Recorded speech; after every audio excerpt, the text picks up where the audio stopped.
Afternoon, everyone. It's really a great pleasure to have you all with us this afternoon.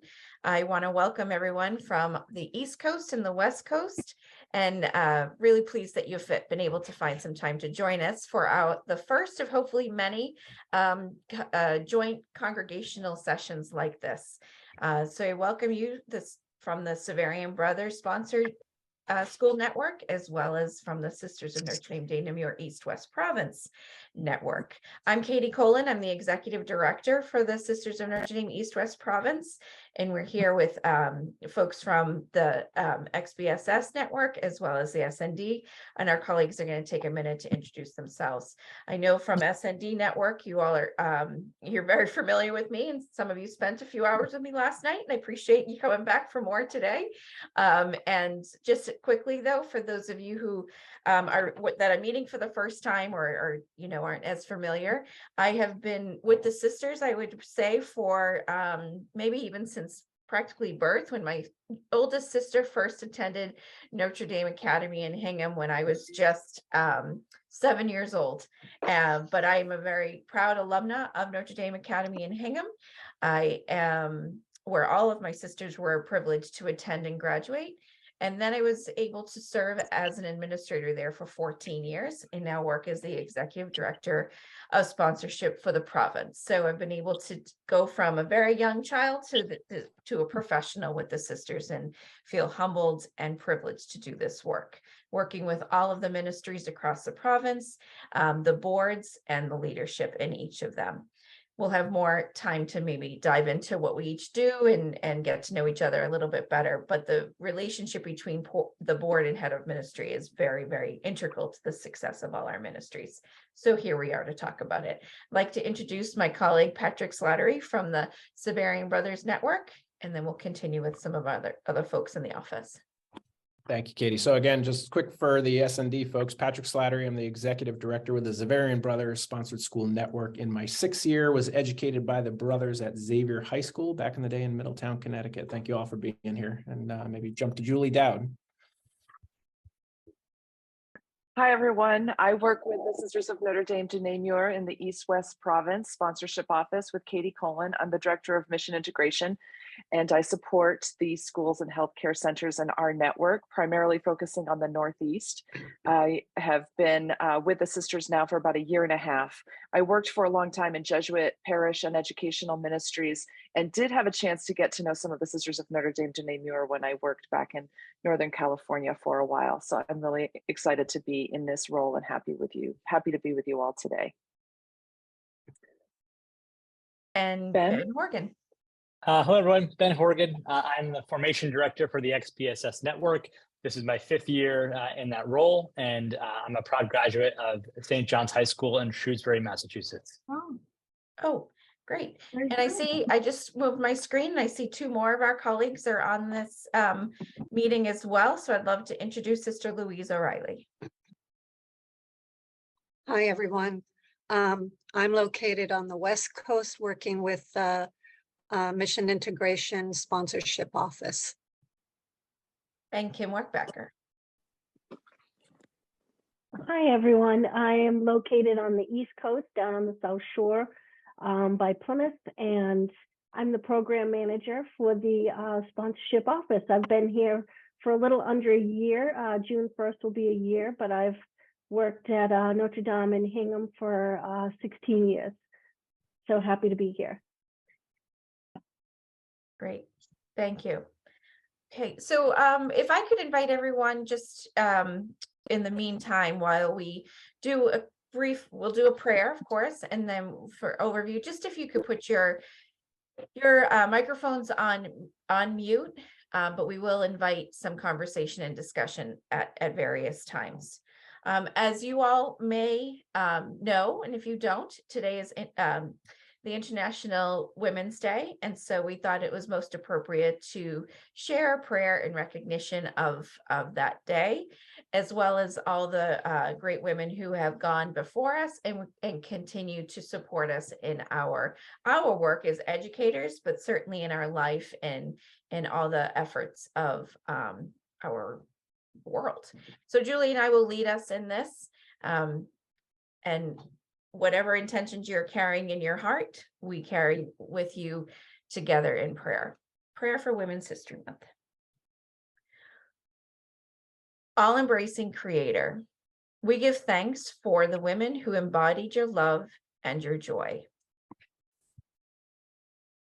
We remember Miriam of the Exodus, named prophet in the Hebrew, who helped lead her people from the darkness of oppression, dancing and singing with joy, to give her followers hope as they began a long journey. We remember Elizabeth, no longer young, but still open to hope, moving towards Mary, embracing the unmarried girl, welcoming her without reserve, knowing God was gifting them, feeling their call as foremothers, as John leapt in her womb in joyous recognition of the loving God needing to be born. In our own lives, let us remember all the women who have called us to the light and to the world through their presence, their embrace, their teaching, their choice of joyful openness, and their movement toward creating the kingdom of compassionate justice and deep peace. I'd like to remember at this moment two mentors of mine, Kim McElhaney and Rosemary Ruther. I invite anyone who would like to mention the names of women you would like to remember on this day.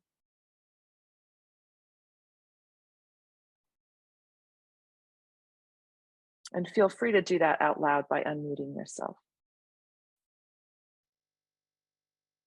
Sister Mary Janice Bartolo.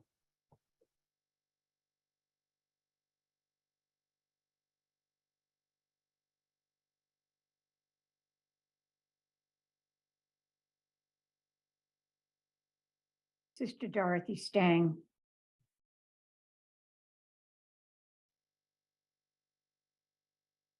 Sister Margaret Hoffman.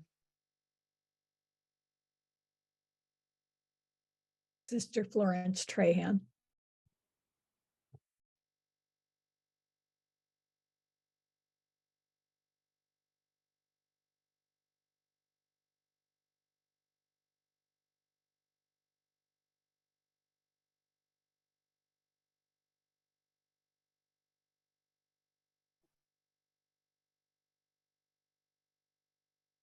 May the memory of these women be a blessing, a way out of darkness for us all. Amen. Amen. Turn this over now to Patrick to get us started. I just gotta unmute myself there. Shouldn't be a rookie mistake with a mute feature. But again, welcome everybody. I appreciate you joining us. I'm going to take just a few moments to share a little bit of national data that speaks to the landscape of leadership. And I do want to just recognize now that I know we have a few folks from the SND side of things that are not school-based, but a bit in the healthcare or other ministries. So my apologies if I use the word school or school head a little bit too often. That's just the lens in the world I'm coming from. And some of this first data is very school specific, but I think the overarching themes definitely apply to many leadership positions, whether they be nonprofit or profit. So I'm going to pop a few things up and then we'll have our panelists get into discussion. So what I'm going to pop on the screen here, I apologize, it's a few words. I'm going to read it to you. I know you can read along with it, but it was a document that was shared with me when I was president of a Catholic school. And albeit what I'm about to read to you is talking about a college president, I think still a lot of the theme resonates with the reality of the position. So let me put this up for you, a little bit of humor to it, and I'm not sure the source.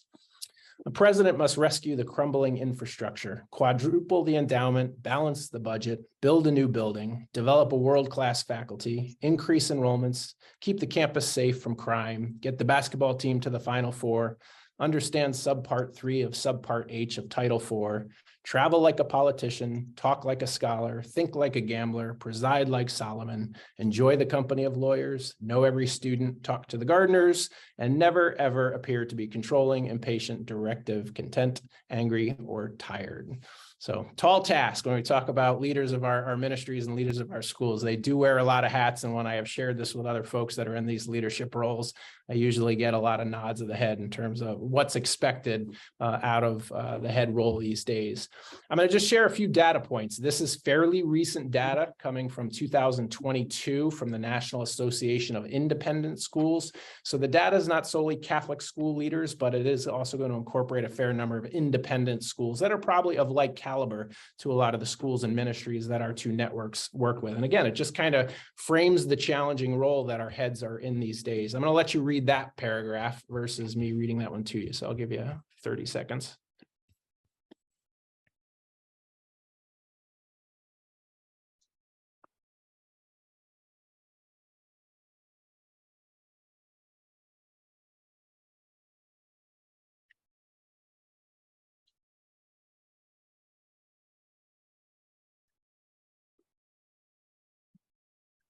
And there's a lot of key points in there, but the proper support from the board, and as Katie mentioned in the introduction, that relationship between the board and the head, there is sufficient research out there to show the strong correlation between a healthy relationship between board and head and the success of the institution. And that's a big piece of what we're trying to communicate in this session here today. But here's some of that NAS data, a little bit alarming in terms of the number, if trends continue, 20% of heads will serve less than 3 years or less.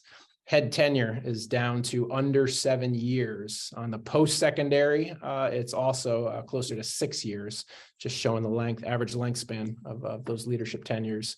NAIS data found that why head turnover was being exacerbated was because of that discordance between school heads and their boards.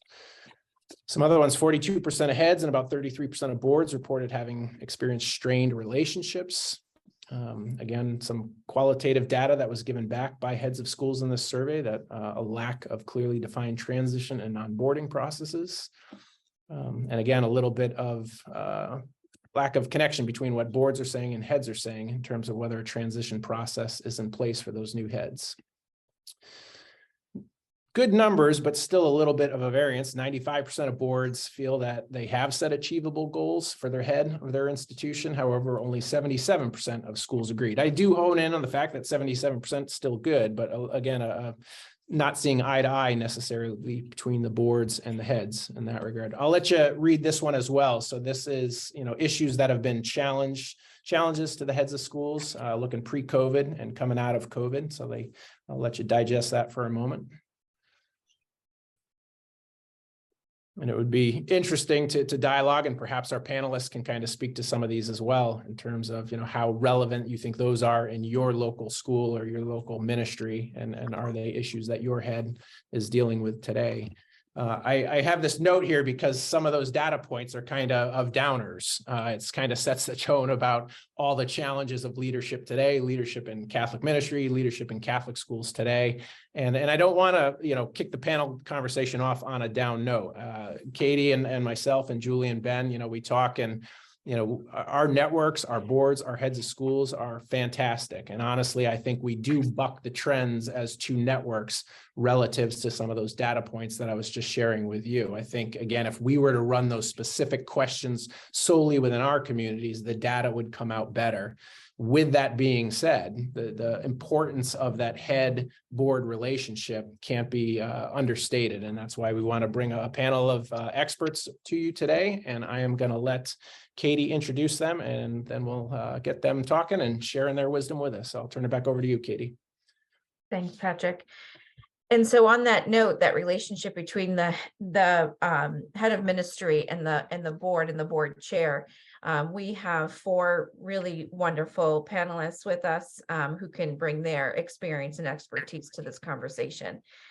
Representing the Severian Brothers sponsored schools, we welcome Mary Joy Herbert and Jimmy Burke. Mary Joy joined the teaching staff of St. Mary's Riken High School in Leonardtown, Maryland in 1985. She spent 10 years as an art instructor and worked with students on drama, musical productions, and yearbook. In 1995, she joined the administrative team of SMR as an assistant principal of academics for 5 years, then serving as principal for 5 years. In 2005, she was named as president and CEO of St. Mary's Riken, serving in that position for 14 years. She was the first woman president of a Severian Brothers sponsored school. Mary Joy has held board positions at Our Lady of Good Counsel High School in Olney, Maryland from 1995 to 2007, the Academy of the Holy Cross in Kensington, Maryland, and St. John's Prep in Danvers, Mass. From 2007 to 2019. Side note, that's how I know Mary Joy. We served together. Mary Joy has been an XBSS member since 2022. And Jimmy Burke. Jimmy is CEO and president of Community Bank of the Chesapeake. Jimmy is responsible for managing the bank's resources to achieve strategic and financial goals and objectives, while meeting the expectations of directors, clients, staff, shareholders, and regulators. Prior to joining Community Bank in 2005, he served as Executive Vice President and Senior Loan Officer at Mercantile Southern Maryland Bank. Jimmy received his Bachelor of Arts in Political Science from High Point College in North Carolina, and he is a graduate of the Maryland Bankers School and the East Carolina Advanced School of Commercial Lending. Jimmy also serves as a director on several boards. Representing the Sisters of Notre Dame de Namur East-West Province, we welcome Ann Hannigan and Karen Laganelli. Originally a teacher and Catholic elementary school principal, Ann spent 30 years in management at Stanford University, retiring as Associate Vice President for Research. She has served on boards at the elementary school, high school, and university levels. She was board chair at Notre Dame de Namur University in Belmont, California for 6 years, and currently she serves as vice chair on that board. Karen Laganelli brings a deep commitment to compassionate care and to the mission of the Sisters of Notre Dame de Namur. She has been a practitioner in primarily not-for-profit post-acute healthcare since graduating from the University of Massachusetts with a BS in exercise science. She earned her master's in healthcare administration from Clark University, Massachusetts Medical School, and has been a licensed nursing home administrator for more than 30 years. In addition to serving as administrator for several area facilities, Karen has also worked in adult day health care and dementia care, and created and operated a certified hospice program and hospice residence. In her role as Chief Executive Officer for several nonprofit organizations before joining Notre Dame in 2015, she has developed a specialty in nonprofit management and governance and completed the merger of 2 tax-exempt entities in 2009. She continues to serve on industry boards and advisory committees and presents at conferences on a regular basis. So as you can see, we have 4 excellent panelists with us with extensive experience and expertise. And so don't be afraid to jump in and ask them questions as we engage in this conversation. You have 2 options. You can put your questions right in the chat feature and we will monitor that, or feel free to raise your hand and we'll be monitoring the screen in that way as well. So I'll kick it off with our first question for the panelists to jump in and answer. Pretty broad question, but to get the juices flowing. To you all, what does supporting the head of school, the head of ministry, mean to you? And what does that look like? How do the board support their heads?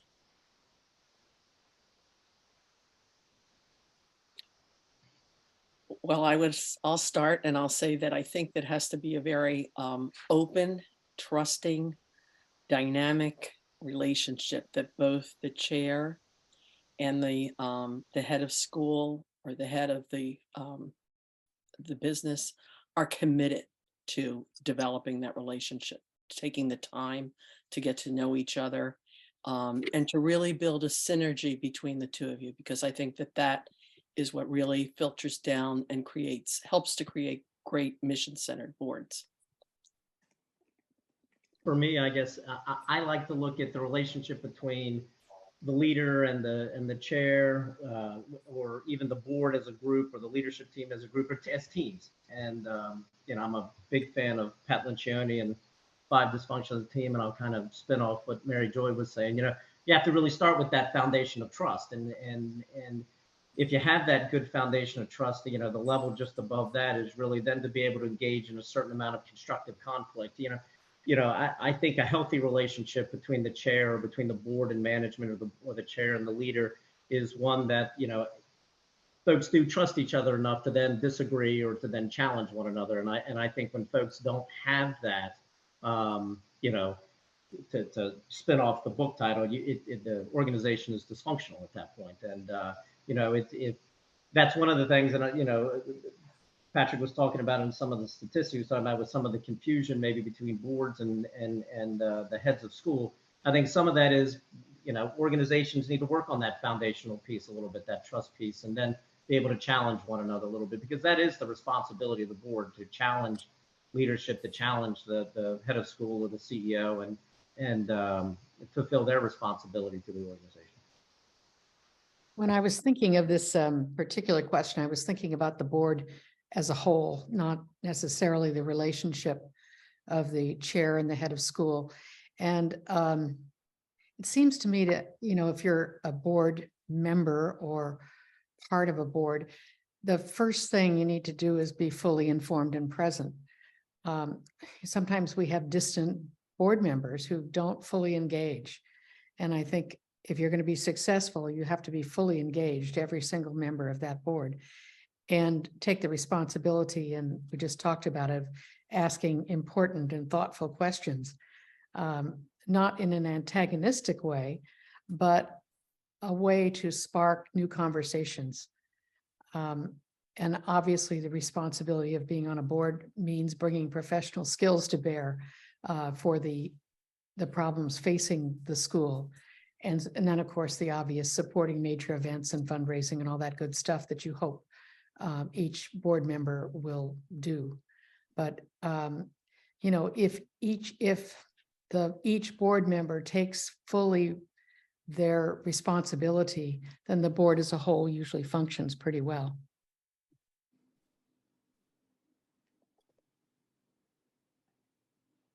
Karen, any Karen, comment? you're muted. I apologize. Too Zoom trained, I guess.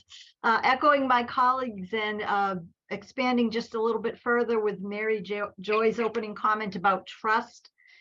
Trust and respect, I think, are two of the most significant factors that influence the relationship between the executive and the board, particularly the board chair. I also believe that it is the most important relationship in the entire organization.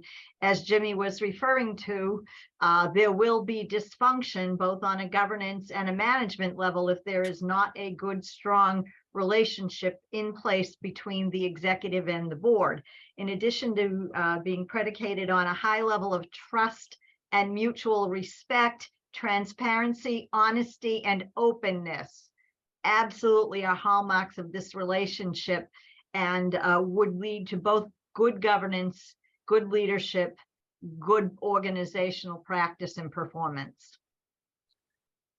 And I want to pick up with a question that has popped into the chat, and Ann, it's building off of your comment about a fully engaged board. And I think it's a great question, because this topic of supporting the head of school, the head of ministry, is much deeper than I think we might initially think. I mean, sometimes we think of, oh, well, the head's stressed, so what can we do to, be there to support them? I mean, it's a whole nother level of support. And when we talk about a fully engaged board, when a board's not fully engaged, they're not leveraging the talent and resources on the table to effectively support the head of school. So panelists, that one of the questions was, how do you recommend getting your board better engaged? I think some of it means the chair needs to step up and talk to individual board members if there is a sense that they're not fully engaged. And if they're not fully engaged, sometimes the board isn't the right place for them.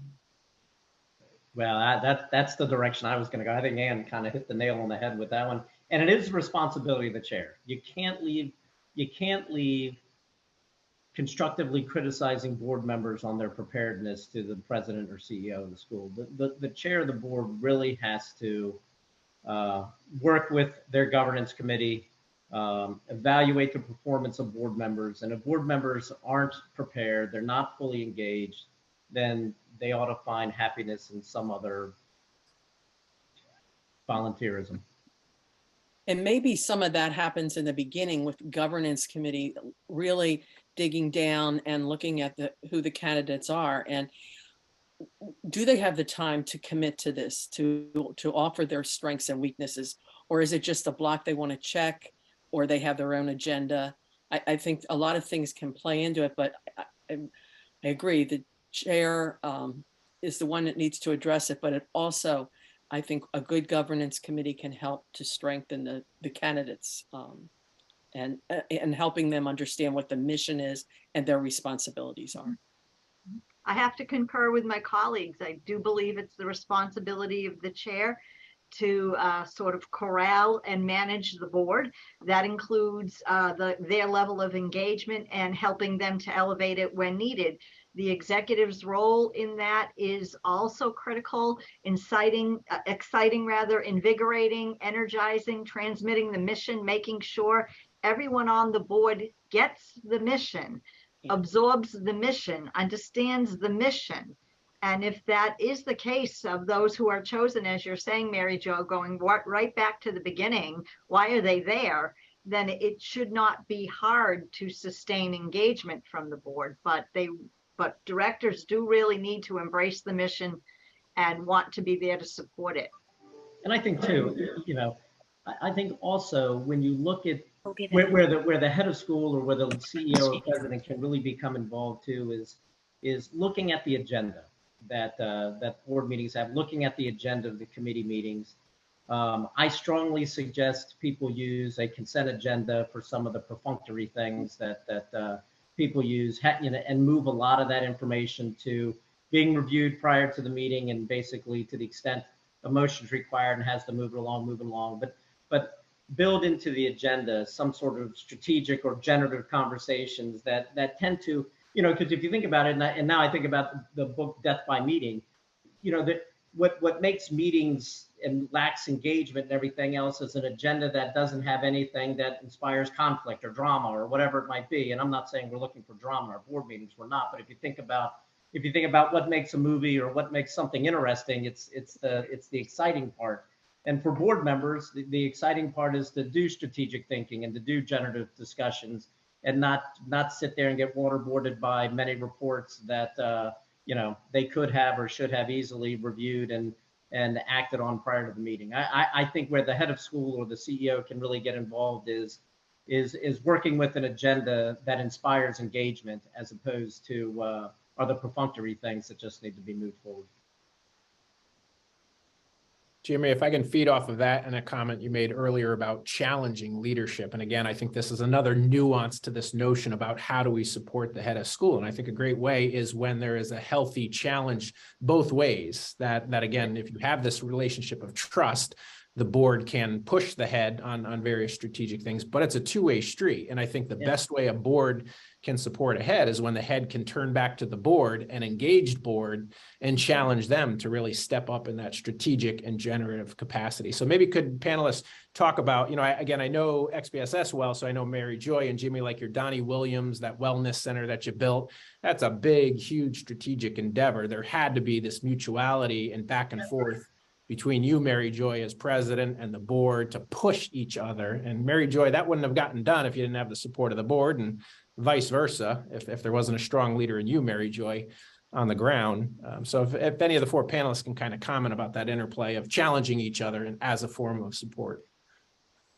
I think one of the things that I learned during my tenure, probably head on right away, was that you know, I don't have all the skills that and expertise that other people do, and that is what I really hope to have thought, or to hope to bring to life with my board, that they are really there to guide me and also to perhaps help me get through some of those skills or professional expertise that I don't have. And I certainly, in Jimmy, I knew he had experience with other Catholic high schools with his children, that we have had some very dynamic conversations about marketing and things like that. And I knew we were at the point that if we were going to continue to finish the strategic plan we were on, I really needed him as a chair for the to help me complete that last phase of the strategic plan, which was the building of the Donnie Williams Center. And prior to that, we had done really a campaign for endowment. Jimmy had the leadership, and as he likes to say, we had a lot of creative tension conversations, I think, that, you know, but I grew through those. I grew through those experiences, and you need to have them and to reflect on them. And I'm kind of rambling here. And well, and one of the things that was absolutely exquisite about Mary Joy is, as chair, I never felt like I didn't know what was going on. Mary Joy was very proactive in reaching out to me, very proactive in engaging me, you know, and especially I think in the nonprofit world, you know, where board members, you know, it's a volunteer, generally a volunteer experience. But as chair, I always, you know, and with Rick, it's been the same way. But Mary Joy was always very proactive, reach out to me, this is what's going on at the school. And then we would set up regular times that we would get together. So for her and I, and now for Rick and I, the trust thing was so easy for us that because they engaged me so much, and you know, and to the extent, you know, we're look, especially with a lot of boards, we're always going to have some board members that are varying in their engagement at one time or another. But it is that relationship between the chair and the CEO that, you know, if something like that crops up, the CEO, the chair can give the CEO so much cover with board members if someone's not as engaged. But now I'm rambling. But one of the things I enjoyed most about Mary Joy was her strong desire to keep me informed and to ask me for my constructive feedback. And we had that kind of constructive conflict when we had big strategic issues or little issues that were going on in the school. And that certainly kindled the trust relationship between the two of us. And I've enjoyed the same thing with Rick. You're talking about the having a regular relationship. In other words, something where you meet on a regular basis. And I first of all, I couldn't agree with you more, both of you, in terms of the value of doing that. But I think the temptation is always there when there isn't something urgent on the horizon. We are busy, and therefore there's the temptation to say, well, we don't really need to meet this week. Let's meet 2 weeks from now. And then if something's hot, you meet, and if it's not, you don't. And I think at that particular point, that when something really does become difficult, where it's important to be able to trust each other, you haven't built the relationship that's necessary to do that. So I know everyone's busy, but I think it's really worth it to be sure that your meetings and gatherings are regular, because it's just putting money in the bank for later. That, you know, you need to have the ability to trust each other during good times in order to be able to do that when things are more difficult. Yeah, that's excellent. Absolutely. And you call it money in the bank, time in the tank. It's very similar because essentially how you get through the adversity is based on how much time you've spent developing a positive relationship. There's a sweet spot, if you will, with that creative tension piece to this. There is such a thing as too much tension. There is such a thing as not enough tension in order to affect the positive forward movement of the organization. It can end up in irons, if you will, meaning just sort of spinning and spinning and spinning if you're not functioning in that sweet spot. So as difficult as it can be, and as difficult as it can be for board chairs to free up time to spend with the CEO, it's really necessary in order to build a good, strong foundation, because you're going to need it and you're going to be tested and you don't know when. Couldn't agree more. I also like those meetings to be face-to-face. I know, and we're using technology here, which is wonderful, and it brings a real nice opportunity, but there's nothing better than sitting down face-to-face with your leader and having a conversation regularly as input. I think that was spot on. I think the other piece of that is that if that relationship between the chair and the head of school is really, really strong and open, and it sets the tone for the whole board. Mm-hmm. I mean, when there is dissension between the board chair and the head of school, you can cut the tension with a knife in a board meeting. I mean, it isn't something that needs to be spoken. It's something that, you know, it needs to be modeled, the relationship. And when that happens, I think the rest of the board is far more functional. And you can really see it when you see it in the absence. You can see the difference. I'd like to follow up, Mary Joy, to your learnings from that creative tension that Jimmy was referring to. And I'm curious what that means to you. And how the board then gets engaged with that, where it's not interpreted as criticism or challenging you or doubting you, but rather a dialogue of investigation, learning more, understanding better the priorities and goals.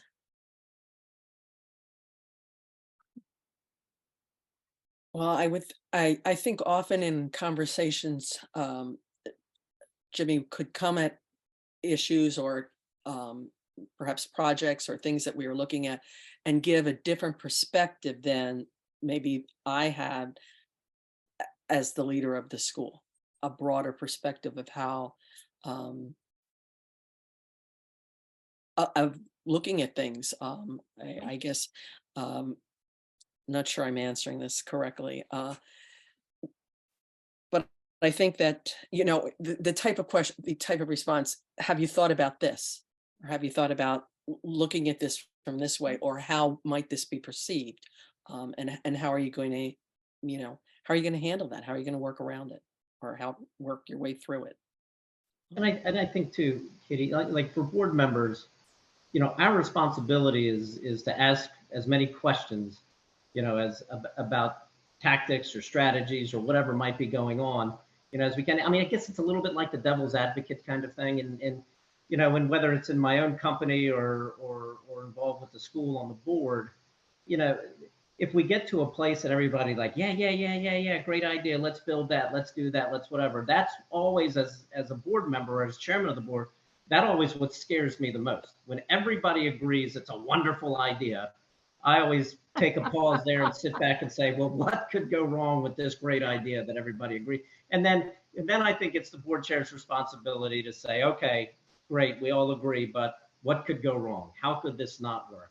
Where are we taking on risk that maybe we're not thinking about right now? You know, so it's really challenging. You know, in some cases it's the leader, but in some cases it's the board to say, okay, let's take a step back, let's ask some questions.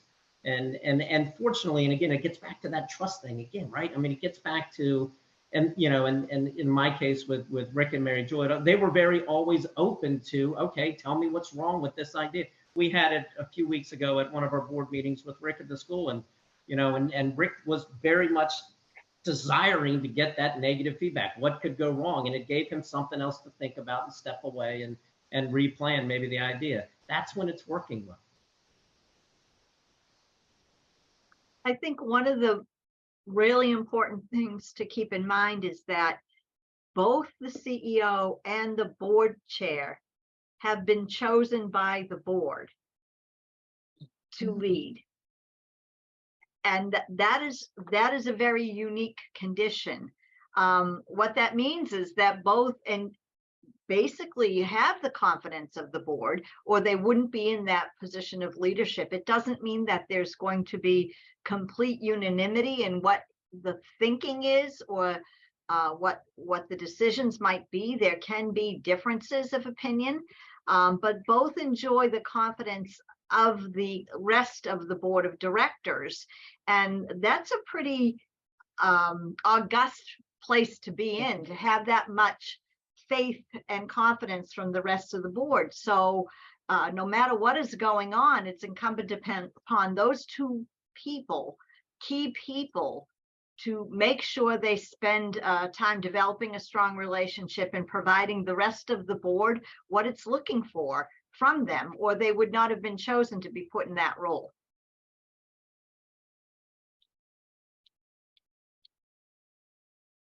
We have another question from the chat. And again, I'd encourage anybody to put some other additional questions in there if you would like. One of the questions in the chat, we had talked strategic planning came up, and the question was asked, do any of you panelists have lessons learned or pitfalls to avoid when visioning and navigating a strategic plan?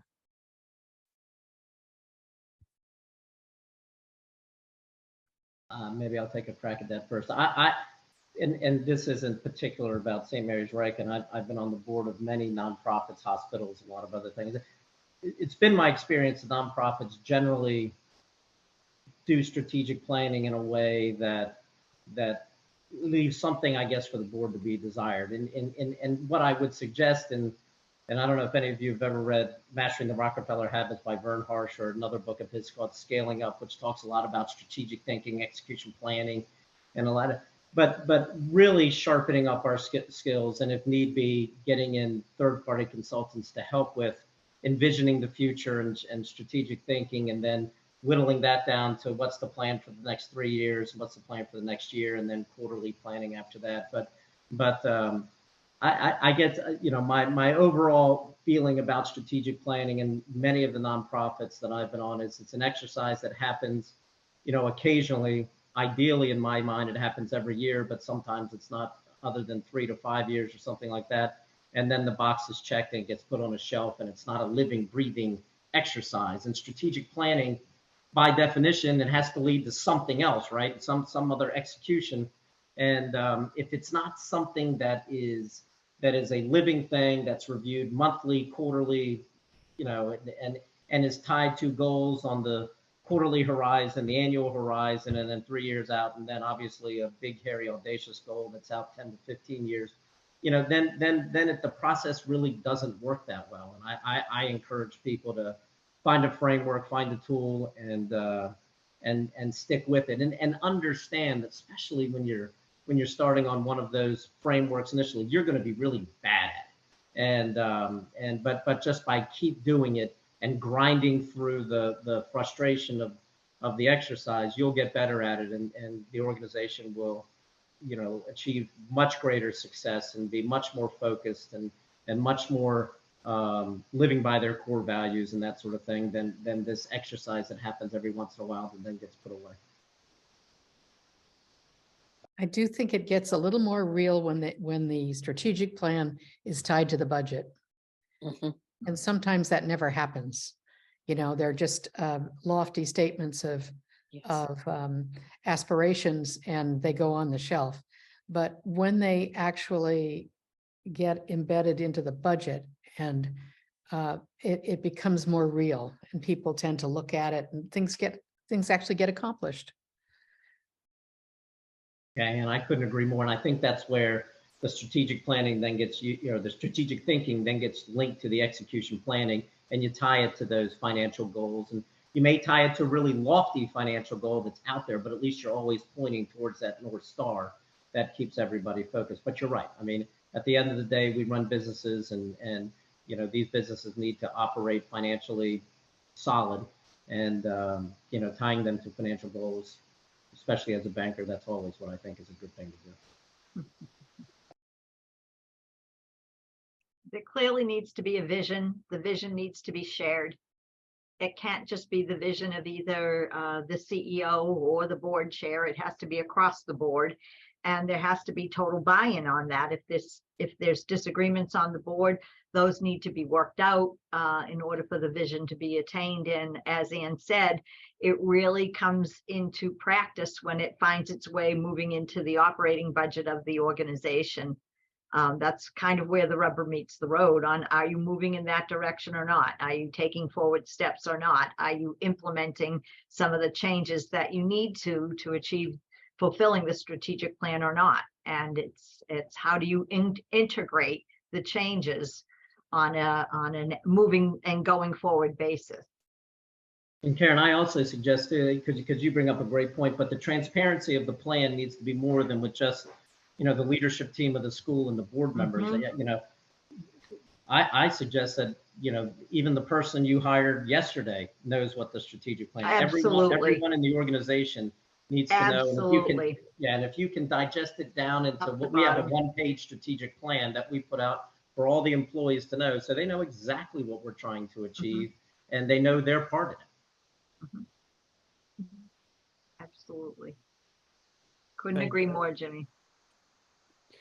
I'm going to pivot and ask another question, again, still all in the wheelhouse of how we all support each other, boards, heads of schools, but talk a little bit about the board evaluation of the head and what that can look like and how that can be used as an instrument to support the head of school. There was one of the NAS data points I shared earlier when we talked about goals and goal setting, and there's sometimes a variance between what the board thinks, hey, we're on the same page, versus the head of school, head of ministry. So comments about how that evaluative tool could be a source of support for the head. Well, some of my goals were tied to the strategic plan, which was tied to the budget. And then I had other goals that were mission oriented, et cetera. But I would say that helped with a great deal with focus and accomplishing things. And I'll let others speak to that, but I'll just add that piece to it.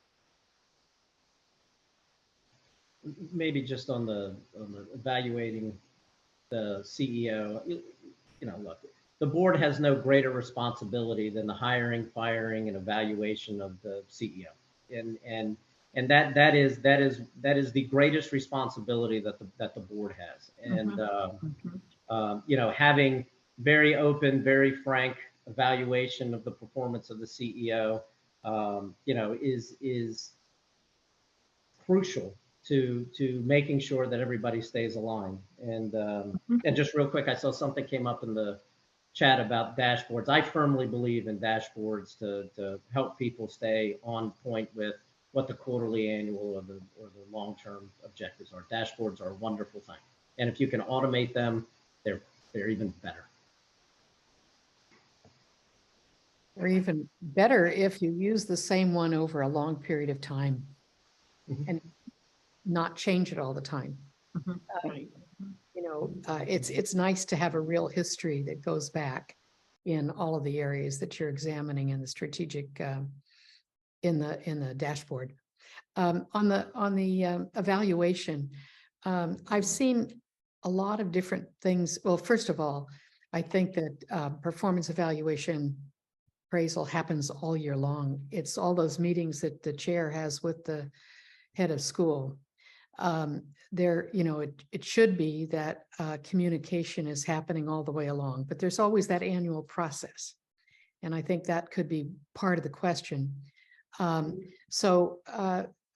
know, I've seen a lot of people do the multiple choice thing, and you simply send out a survey and it's really easy to analyze.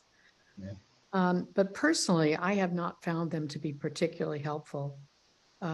So the process that I have often used is maybe more difficult for the chair to do, but I think it yields a better result. And that is really writing a letter to each of the direct reports, to the faculty, to the staff, to the board, and asking each appropriate questions that they would have knowledge of, and letting them respond to open-ended questions. And then the board chair taking the responsibility of sort of summarizing that and feeding it back to the head of school, using quotations when possible from the actual feedback that has been received.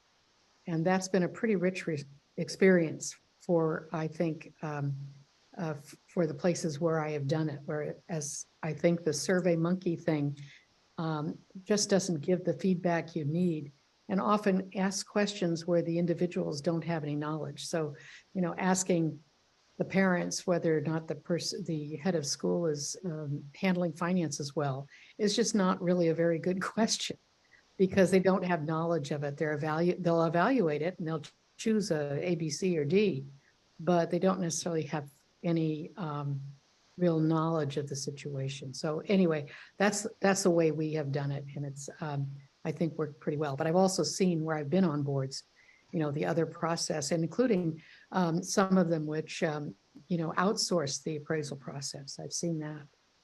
And then you get all sorts of charts and graphs and all sorts of good information, but I'm not sure how much it really informs the head of school or the board, other than people are happy or not. I also feel strongly that it needs to be inclusive of all directors' opinions and input.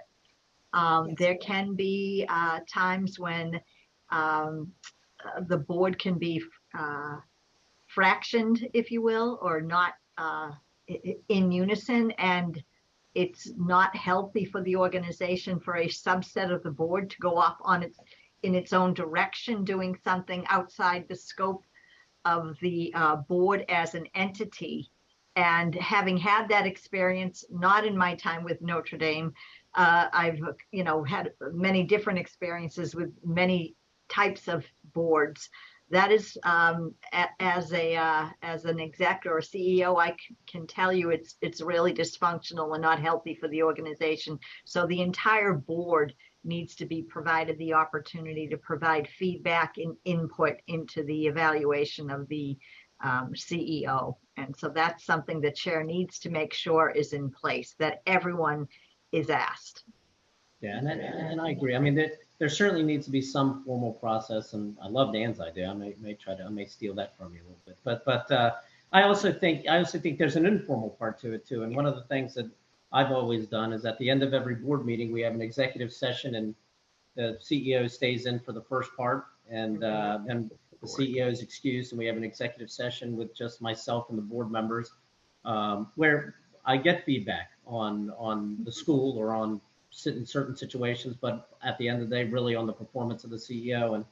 And I never try to leave that night without sitting down with whether it was Mary Joy or now Rick and say, hey, here's what we talk about. Because the worst thing you can do and how you destroy trust is have an executive session and then really not give the CEO any feedback. It's like, it's this dark thing hanging over what did they talk about. I think that's very destructive to trust and a bad idea. But I always try to leave them. I don't try to leave the property that night until I've sat down with in this now Rick and say, hey Rick, here's what we talked about during executive session. I just want to make sure you're up to speed so you know what's going on. And because I think it was Ann or Karen, somebody said a minute ago, the evaluation process goes on all the time. There is a formal process, and that's great.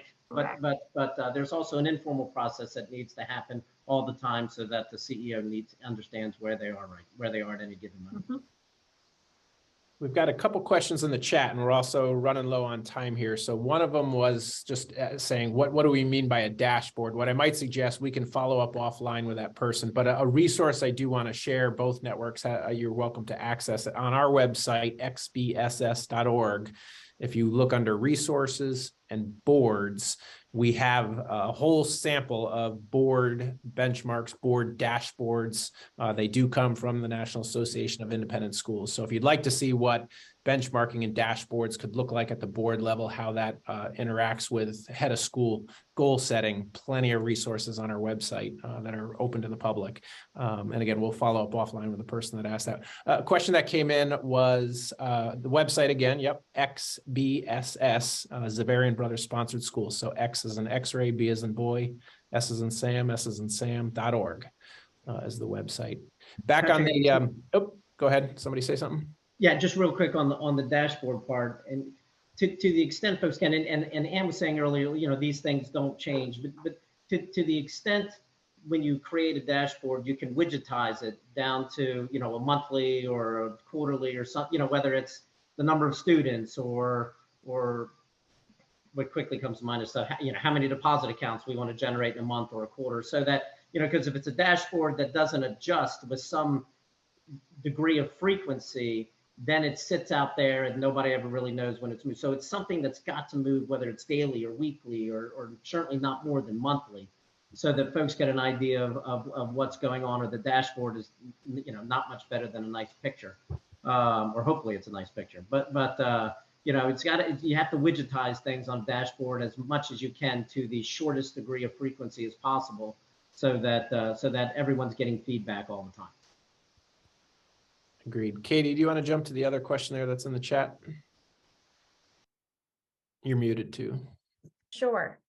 So another question that came up, and any one or all of you, please respond. Have you experienced employees being reticent to be candid in their feedback about the head for fear of retribution? And how do you know that to be true? I'll add that. I'll take that at least as a try. The answer from me is no, I have not experienced that. However, I also always say that anything identifiable will be confidential. And given that that confidence has never been broken, I don't think people are worried about retribution. If you had a situation where any of that information ever leaked out, then I think people would become extremely reticent. Yeah.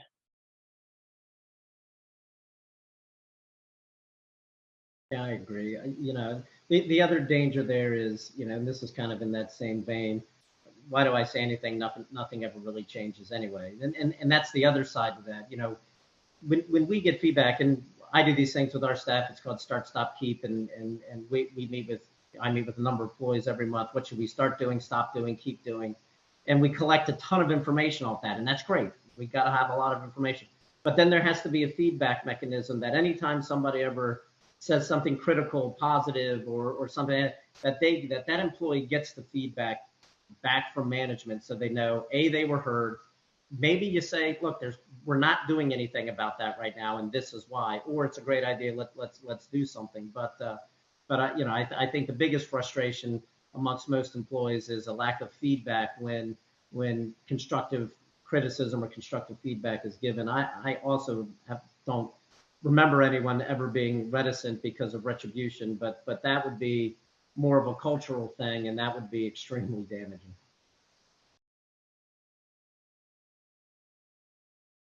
We're on the doors. Oh, go ahead. Please go I ahead. was just going to say, just the question itself is a flag. If that is a real condition, then there is definitely a problem, would be my conclusion. And I would think that the board would want to know more about that, but how the board measures that, I wouldn't have firsthand knowledge on. I don't know if any of the panelists who have been on boards do, but the fact that you wouldn't get responses to your inquiries in itself is a problem.